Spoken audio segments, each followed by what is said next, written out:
Welcome back, everybody. We got another review podcast. This is the Transfer Portal presented by No Context CFB. I got my boy Josh with me. How we doing? Adam, doing good, man. Just flying high, got my Michael Penix shirt on, man. Just happy to do this podcast, man. Let's do this, man. It's a fun week of football. Did like the shirt? Did you go to the game? No, I wasn't able to go. Honestly, I'm the type of fan who gets really nervous, so like I probably would have been a wreck. So I watched it from home. This was like the one weekend where like I had main screen, just one screen for this one. Yeah, Rest of the weekend just locked and loaded. But yeah, this one screen. those rivalry games, man, they get stressful. They get stressful. Dang right, man. So what we got lined up today? Let's just get into it. Let's talk about that game, right? Yeah, UW Oregon, man. Game of the weekend, one of the most hyped games of the year, and it lived up to it, thankfully. My Huskies, came out on top, 36-33. Field goal just drifted wide at the end. Uh, First thing I want to dive into real quick is just the big thing that came out of this was the fourth down tries by Oregon. 0 for 3 on that. Just a real quick recap for people. First one, fourth and goal, but like 6 seconds left before halftime for Oregon. So basically just like go for it or kick the field goal. They went for it, didn't get it. Second one, down 11, like early fourth quarter, went for it again, didn't get it. And then last one, just around midfield, could ice the game or not, punt it, maybe don't punt it. Oregon decided to go for it, didn't get it again. Adam, what are your thoughts on Dan Lanning's aggressiveness in these situations? I mean, that's just who he is. Like he's always been like that. And honestly, I like it. I'm a Texas fan, and that's how Sark is too. He's very aggressive. I think the players like it for the most part. From what I've seen from Oregon fans, they like the aggressiveness. That's how you win those games. I'm sorry, but you're not gonna beat these good teams by kicking field goals. At least not at this stage in college football. The only problem I really have um, is the play selection of them. Like I think the last one in particular, I love going for it, go win the game. I always say that, go win the game. But the play calling, I think, like the rollout, yeah, to Bo Nix's left, he's right-handed. You're gonna roll out to his left. It just seems like a play you would call for an inexperienced quarterback, right? That's what the rollouts are for. You have your one read. If it's not there, then the play is pretty much over on rollouts. Bo Nix has started what 60 games. Put the ball in his hands, spread everybody out. Let him pick his matchup that he wants, and let him go win you the game. When you call a rollout to his weaker side, it just seems I didn't understand the play call. I love the idea. I hated the execution. What did you think? Yeah, I'm in the same boat. I wrote about it in my 5 stars of the week, but and this isn't just me being a Washington fan. I'm really good at being objective in these situations because I just love being aggressive. Again, like you talking about, I just go for it. It's kind of that idea, like from video games where it's kind of people are talking about, hey, honestly, if people who played video games made the decisions for coaches, a lot more times teams would win. Honestly, because it's like, oh, it's a 4th and 1 at the 20-yard line. Instead of kicking a short field goal, go for it. These situations, again, big leverage situations. And I wrote in my article that when Dan Lanning went for that fake punt against Colorado, he was deep in his own territory. It was a snap to a 300-pound athletic dude, and he took it. It was awesome. And people, even everybody, analytics, football minds, and like just old school football people were like, yeah, man, that was awesome. This is great. These ones fail. It's like, this is awful. Analytics, blah, blah, blah. But Yeah. yeah, I'm with you. Play calling was a little suspect. And my only one, like, I have a little quibble with is the one going for it at halftime where this has been talked about already, but going for it there, you don't get the opportunity of pinning the other team down when you don't convert. If you don't convert, which happens other times, like the one where Oregon failed when they were down 11, Washington got pinned down, had to punt it. It was a really bad punt, and ended up Oregon went down and got the touchdown pretty quickly after that anyway. So, um, but again, just being aggressive is awesome. Like UW, they went for it, they got it. Again, it was kind of a weird rollout to Penix's weak side, and he kind of got a little pressure in his face, underthrew it, and it was a catch. They called it a catch on the field. They reviewed it, called it a catch right before halftime. Unfortunately, there was an interception 2 plays later. But yeah, aggressiveness, it works like more often than not, it's gonna win the game for you. There's so many like there's just a random one, but Clemson versus Alabama, Nick Saban kicks an onside kick in the national championship game because he's like, we just need another possession. If one of those works for Oregon, just one, they win the ball game. So again, great game for both. It's just unfortunate for Oregon that that's how the ball bounces. But another thing I want to talk about real quick is just, does UW? I know like we did our rankings. Do you think UW has the firepower to compete with absolutely everybody in the top tier of college football? Yes, on offense, I think they do. Defense, we'll still see. I think the defense is good. I think it's good enough. Will they can they do it? Yes. Will they? I'm not too sure.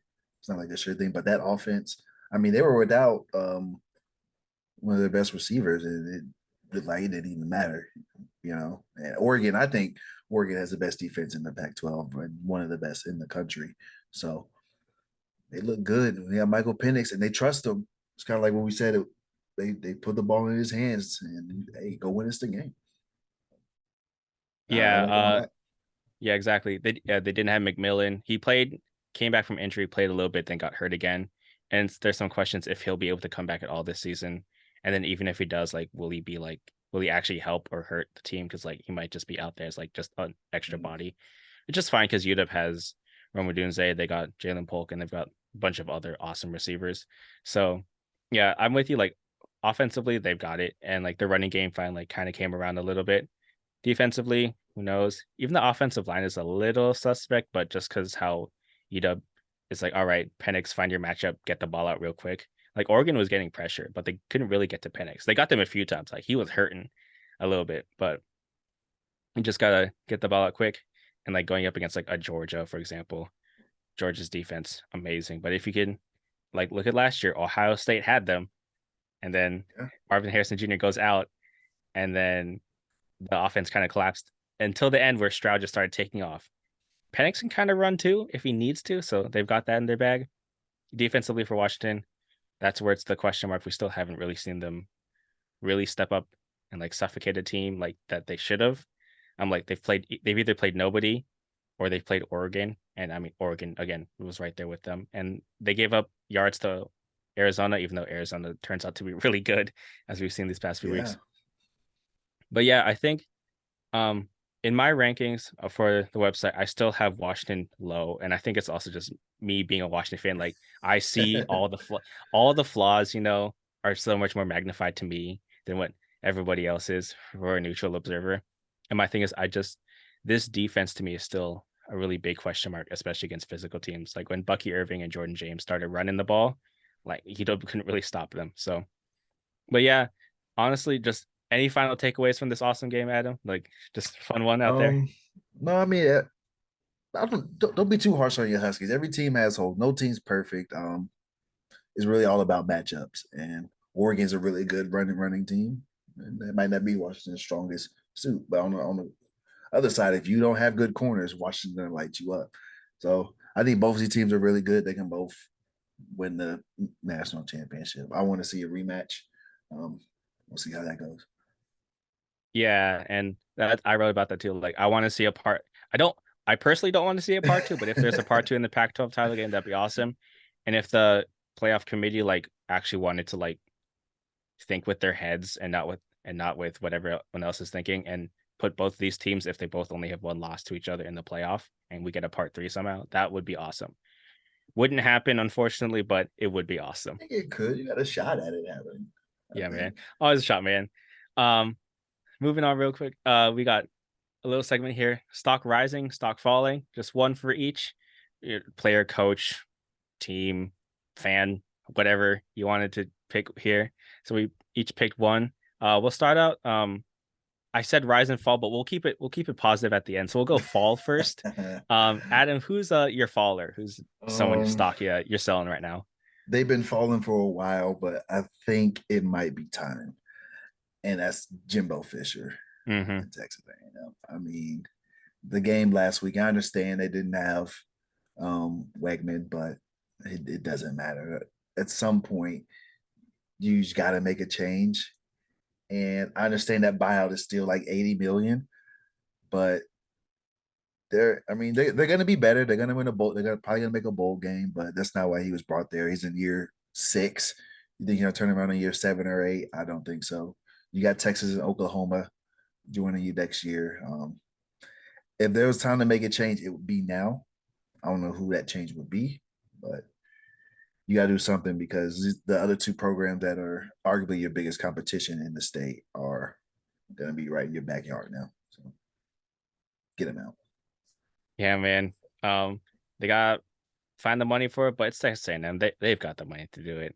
And at this point, if you want to win, that's the whole thing about bringing Jimbo in. They talked about national championships. He talked about it. Stakes are raised. They look pretty good at the beginning, and now it's just same old. Where they have all this talent. Like if you look in the NFL, like there's a lot of A&M guys around, Yeah. but they're not winning in college, and that's all that Texas A&M cares about. They don't. At the end of the day, they're like, all right, that's cool that we have a bunch of good alumni in the NFL, but we want to win here. So just got to get Jimbo out. Let him go be a analyst for Nick Saban or something. All right, my team fallen. USC. Caleb Williams, finally came crashing down to earth. He's been carrying the team, but eventually all things come to an end. Rain, bad weather, no offensive line, threw 3 picks because he's always trying too hard because he kind of has to, and eventually the luck ran out. Zachariah Branch came back from injury. It was looking pretty good, but again, it's just not enough. The defense wasn't the problem in this game because a lot of the turnovers put the defense in horrible situations. And like, honestly, what are you going to do when like you start off a drive at your own 12-yard line and the other team is right there? But the defense has been a problem all season, and it is going to get them again. So again, like head coaching decisions, kind of like you're talking with Jimbo, just Lincoln Riley. I think he's fine, but you have to get another defensive coordinator that's not named Alex Grinch. You have to get an actual defense. um, just something different, even like maybe you just get another guy with a good scheme for these players. Because I think USC has a lot of good talent. Kalen Bullock is still a really good safety there. They're USC, they have talent, but the defense just looks really weird. And this has been Lincoln Riley's Achilles heel this entire time.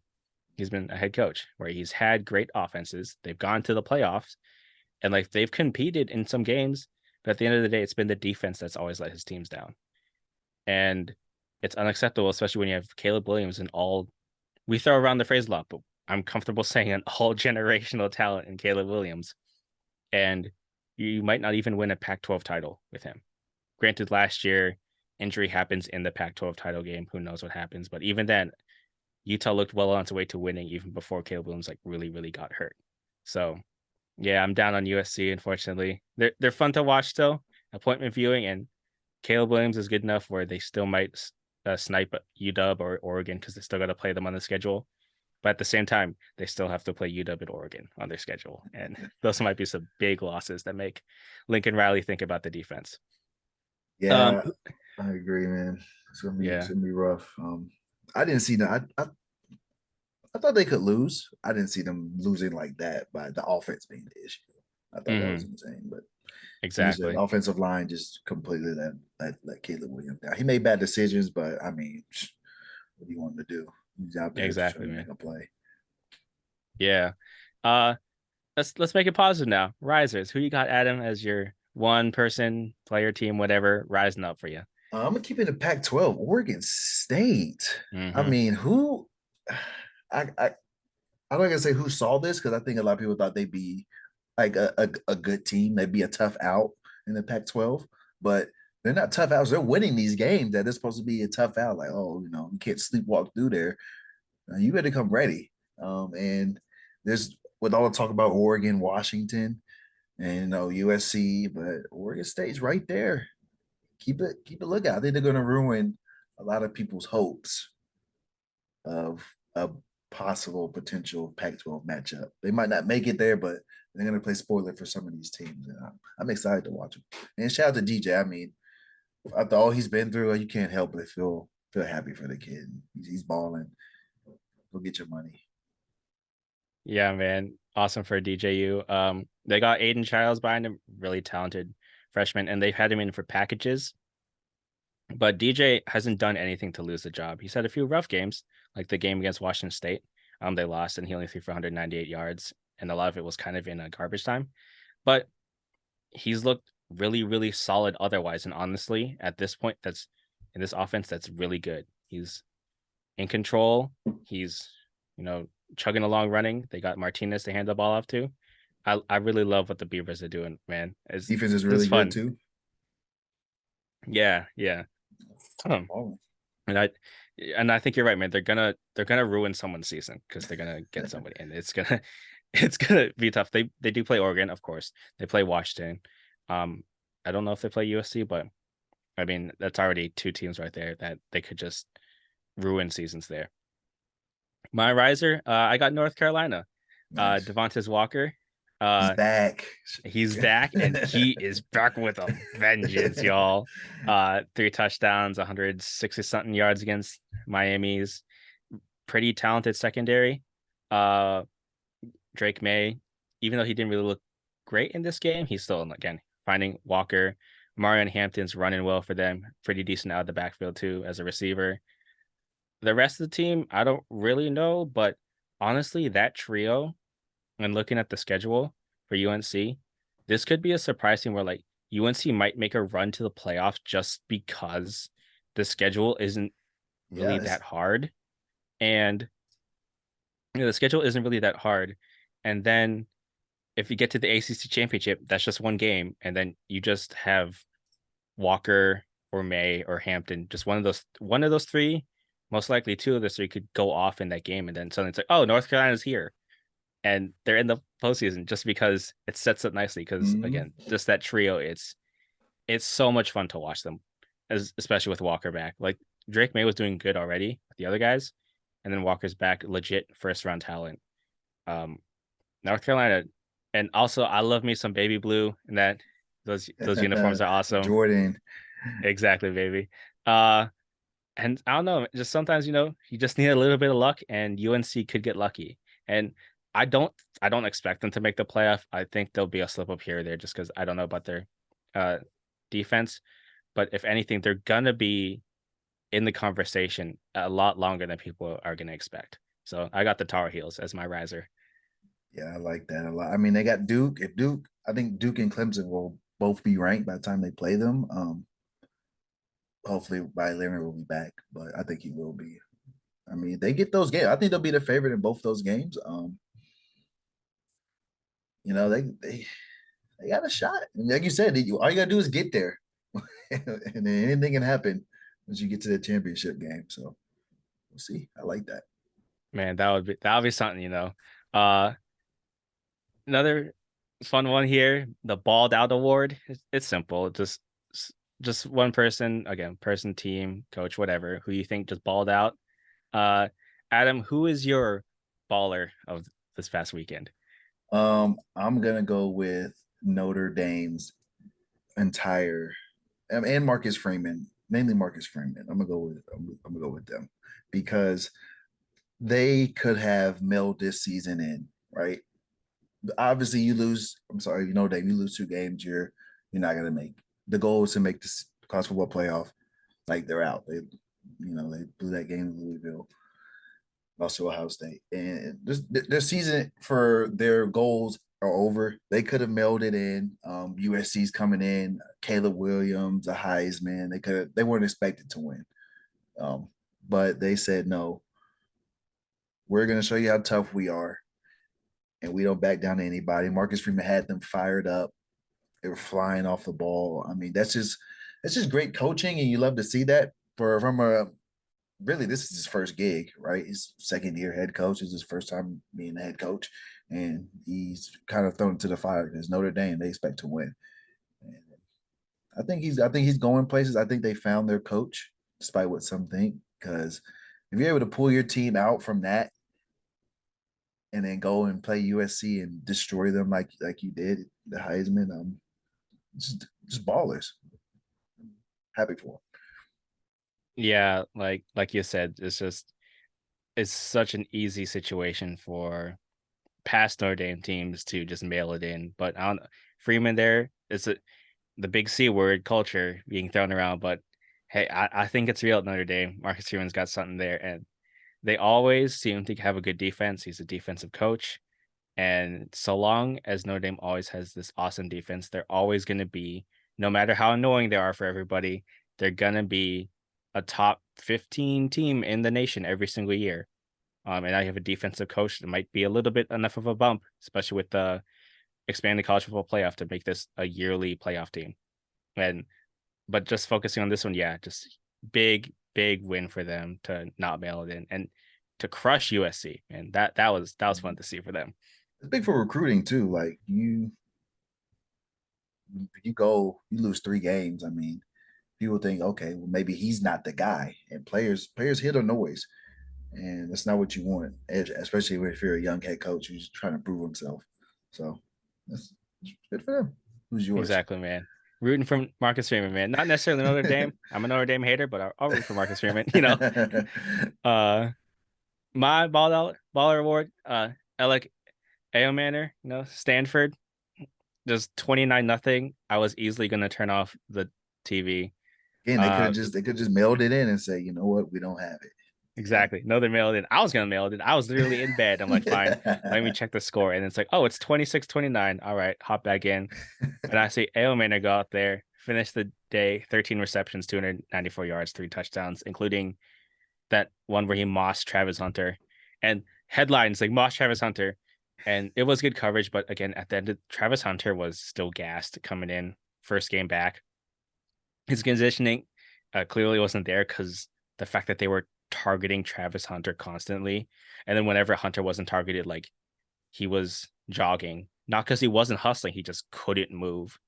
But hey, he still beat Travis Hunter. He still went in there, beat Colorado. The Stanford teams, going into the season, I was like, I don't know, they might be fun with Troy Taylor as their coach, but they just still have the talent.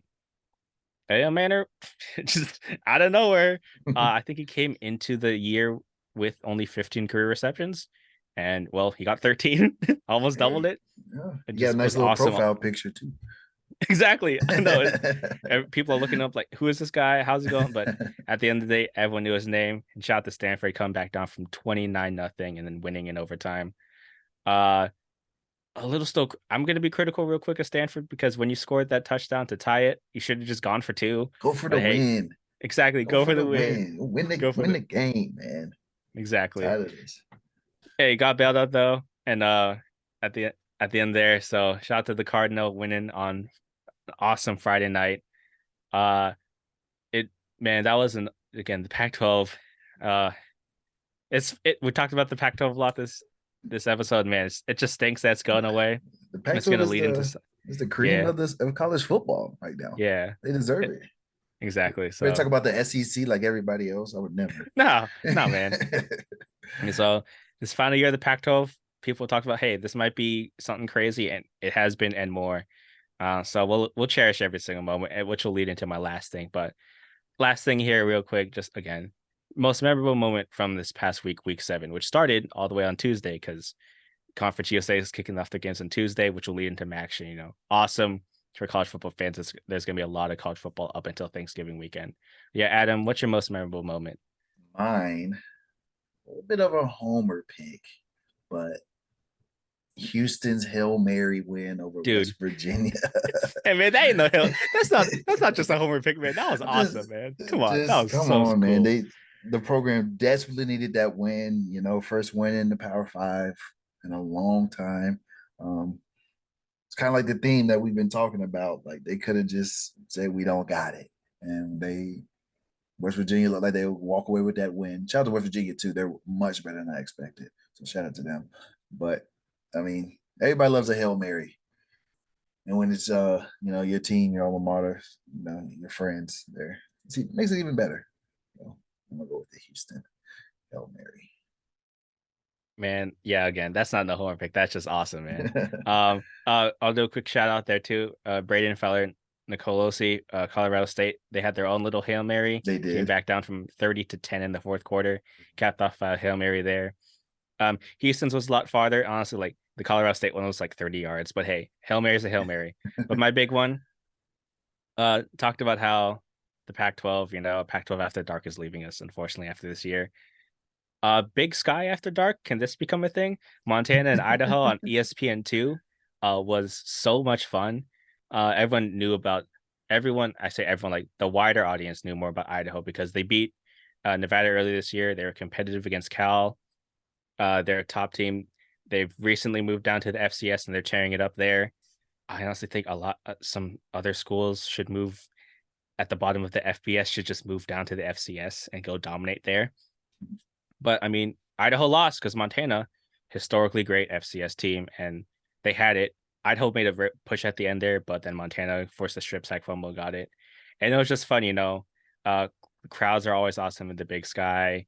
It's not the whole is there a push for the playoffs? Is there talk about the SEC, Big Ten, whatever, all this realignment? It's more pure football, I guess you call that. I don't really like saying that because on the field, the players like don't really care. They're just playing the plays. Like you can block out all that outside noise. But Big Sky, so much fun. Shout out to whoever run to the social media people. They're always fun. And I think, if you keep showing the Big Sky, people are going to watch on these national networks.